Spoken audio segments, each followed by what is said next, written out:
salib dan nggak ada. Yang ada justru altarnya Baphomet, ada tengkorak, ada pisau sedikit kecil, ada belati, terus nanti ada beberapa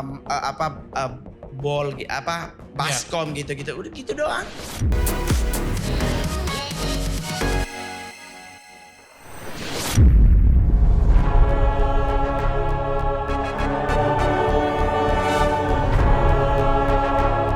Pemirsa Silet RCTI, ranah media sosial kembali diwarnai sederet berita viral terkait hal-hal di luar nalar. Mulai dari berita bisikan goib yang didapat seorang ibu, hingga kasus pesugihan yang memakan tumbal anak sendiri.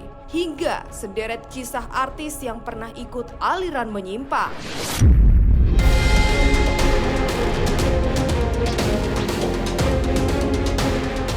Viral. Gara-gara dapat bisikan goib, ibu di Surabaya mengaku siksa anak kandung karena ajaran ilmu hitam. Ramai di sosial media, kisah Aurel, seorang ibu asal Surabaya, Jawa Timur, yang tega menyiksa anaknya yang masih berusia 9 tahun dengan mencabut gigi sang anak menggunakan tang dan menyiram dengan air panas. Mirisnya lagi, penganiayaan itu konon sudah berlangsung selama 2 tahun belakangan ini.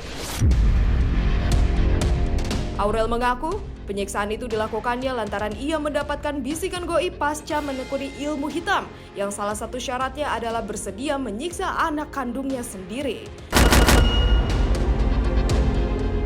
Kini, korban tengah dirawat oleh dinas terkait, sementara pelaku sudah diamankan polisi. Mantan suami saya, Pak. Oh gitu.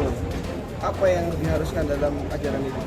Gak ada omongan apapun, cuma yang saya belajar ini kan kayak ilmu pelet, pengasihan sama baca kartu. Terus kenapa harus jadi anak jadi korban? Gak tahu, saya baru tahu tadi setelah mediasi. Anak harus disiksa ini. Gak ada, Pak.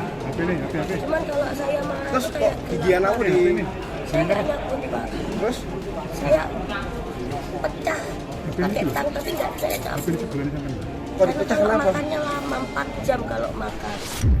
Berat ya, soalnya masing-masing memiliki sistem kepercayaannya sendiri gitu. Kalau kita pun yang nggak memikirkan dan percaya yang hal itu pun, ya nggak menutup kemungkinan banyak orang dan yang dari pedalaman banyak yang masih percaya juga seperti itu. Tapi sih semua hal yang konotasinya buruk semoga dijauhin deh dari kita semua. Nggak pernah kapok-kapoknya gitu ya. Jadi belajar ilmu hitam dengan konsekuensinya yang ya nggak masuk di akal deh gitu. Jadi perkara ini tuh nggak sekarang-sekarang aja gitu, dari dulu juga ada gitu. Dan dia itu dengan konsekuensinya mesti berkorban keluarganya atau orang terdekatnya itu saya tuh nggak habis pikir gitu.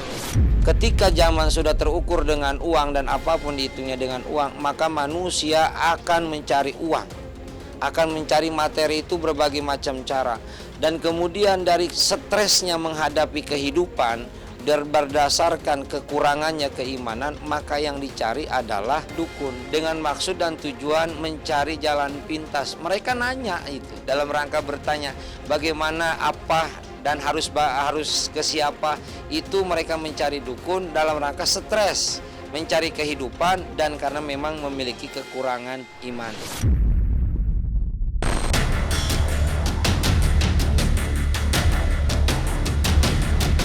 Anak 16 tahun di Purbalingga jadi korban pesugihan, diruda paksa ayah tiri atas persetujuan ibu kandung.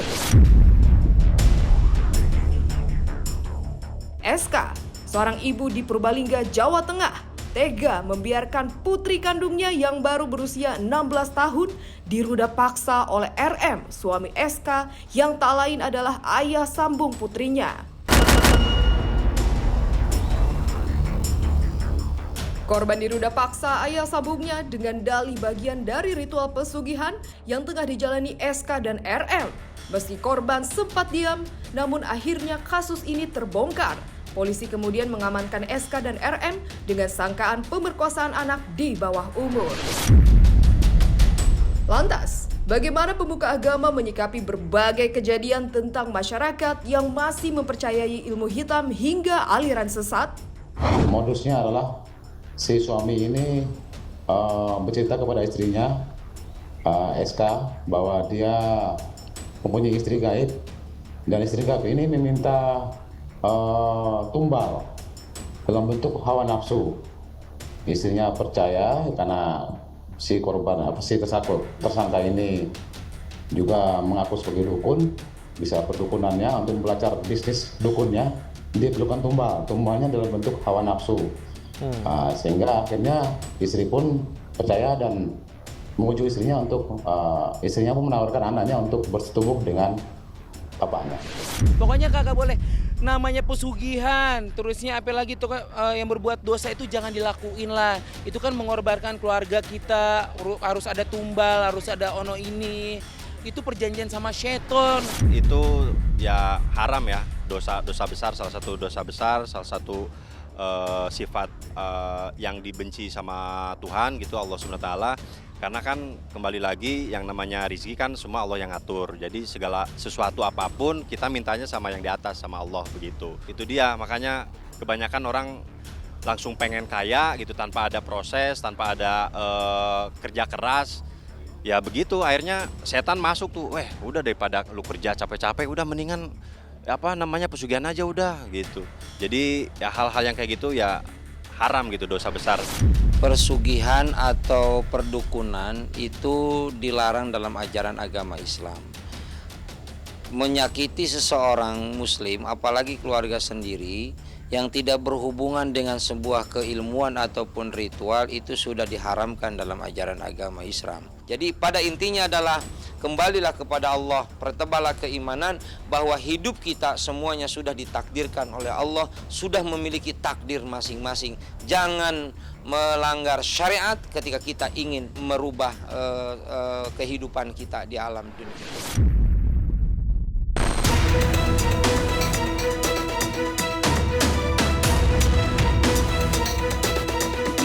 Terlepas dari berita-berita viral namun memantik miris itu, dunia hiburan tanah air juga pernah mencatat keberadaan sederet artis tanah air yang pernah terlibat aliran menyimpang. Di antaranya adalah Elma Theana, Reza Artamevia, Mongol Stress, hingga Adi Bing Slamet. Dan inilah sederet kisah artis yang pernah ikut aliran menyimpang. Elma Theana. Elma Theana pernah merasakan pengalaman buruk menjadi pengikut ajaran menyimpang yang diajarkan oleh almarhum Gatot Brajamusti saat masih hidup. Tidak tanggung-tanggung, Elma bahkan sempat menjadi murid A.A. Gatot di padepokannya di Sukabumi, Jawa Barat selama kurang lebih 9 tahun.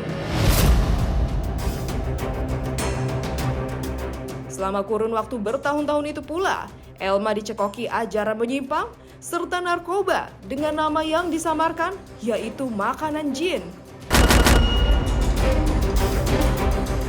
Dan setelah tinggal di padepokan A.A. Gatot selama 9 tahun dan menyadari sepenuhnya semua aktivitas menyimpang yang berlangsung di padepokan tersebut, artis berusia 49 tahun itu memutuskan untuk keluar dan kembali ke tengah-tengah kehangatan keluarga di tahun 2011 lalu. Waktu awal memang sih kita diajarkan agama baik. Saya juga melihat sosoknya AA waktu itu juga bersahaja. Coba deh lihat deh foto-foto AA yang dulu yang waktu zaman-zaman pertama saya tuh orangnya sederhana, merangkul, dewasa dan nyaman lah gitu. Kalau saya melihat waktu itu sih memang jadi keduniaan gitu, yang tadinya apa yang saya pelajarin di sana yang dengan kesibukan dan kerunitan dulu kan kompak ya, ada sholat subuh berjamaah. Begitu ke Jakarta tuh pelan-pelan berkurang, bukan hilang tapi berkurang gitu.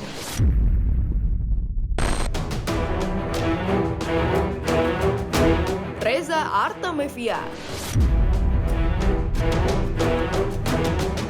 Setali 3 uang dengan Elma Theana, penyanyi Reza Artamevia juga tercatat pernah menjadi murid di padepokan Gatot Brajamusti pada 2016 lalu. Bahkan, Nama ibunda Alia Mas Said ini pernah diberitakan memiliki keterkaitan dengan kasus pelecehan seksual dan ritual seks bebas yang menjerat nama Gatot Brajamusti dengan murid-muridnya yang lain. Konon, ritual seks bebas itu dilakukan dengan dalih untuk mentransformasikan oksigen bagi jin yang ada di tubuh A.A. Gatot. Yang membuat aku merasa titik terendah itu adalah bahwa aku membuat sedih, membuat sakit keluarga aku, anak-anakku itu. Gitu ya. Itu terendah tuh. Aku cuman karena ada yang ngasih, aku nyoba kayak gitu, ada yang ngasih aku jadi nyoba kan. Itu karena kebodohan gue sendiri kan jadinya lebih. Jadi tapi aku pun tidak berada di lingkungan pecandu, tidak gitu.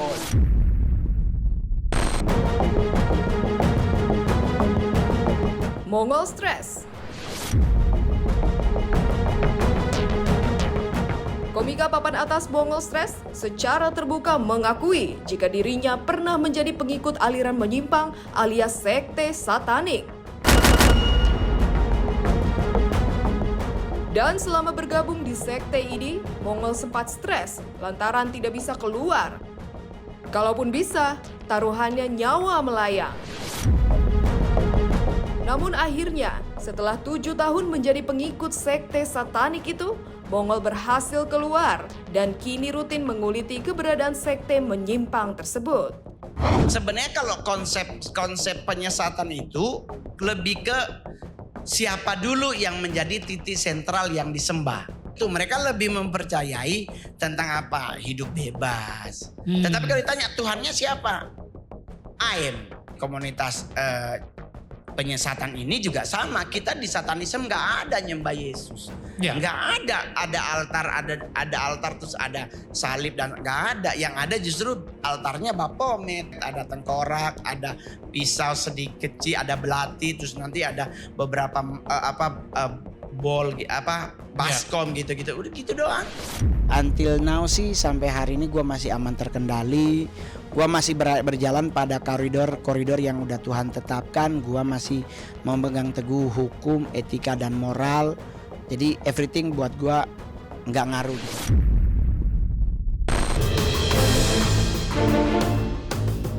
Adi Bing Slamet. Di kisaran tahun 2013 lalu, artis dan penyanyi senior Adi Bing Slamet pernah mengejutkan publik karena menjadi bagian dari dugaan aliran sesat yang diajarkan Eyang Subur.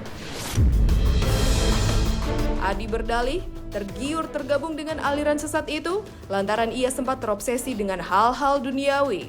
Dan setelah keluar, Adi pun berbalik menjadi pihak yang paling vokal membongkar keberadaan aliran sesat Eyang Subur. Ya, selain melaporkan sang mantan guru spiritualnya itu ke Polda Metro Jaya, putra seniman legendaris Bing Slamet tersebut juga melaporkan keberadaan aliran menyimpang Eyang Subur ke MUI dan juga Komnas HAM karena melakukan praktik perdukunan dan menyimpang dari agama Islam. Apapun alasan dia, apapun cara dia, apapun siasat dia untuk menutupi kesesatan itu, insya Allah akan Allah bongkar. Saya di sini bersama teman-teman ini yang mempunyai pengalaman yang sangat pahit dengan kita kenal seseorang bernama si Subur itu. Kita dibikin sesat sama dia, sesesat-sesatnya. Kita disuruh tunduk takluk sama dia. Kita di sana tidak mendapatkan satu bimbingan yang baik, hanya disumpah-sumpahin kalau kita melanggar perintahnya dia. Yang sampai sekarang ini tidak jelas siapa yang memerintahkan dia. Dia selalu mengatasnamakan gaib, gaib, gaib. Gaib yang mana? Gaib yang mana yang mengajarkan kita mabuk-mabukan?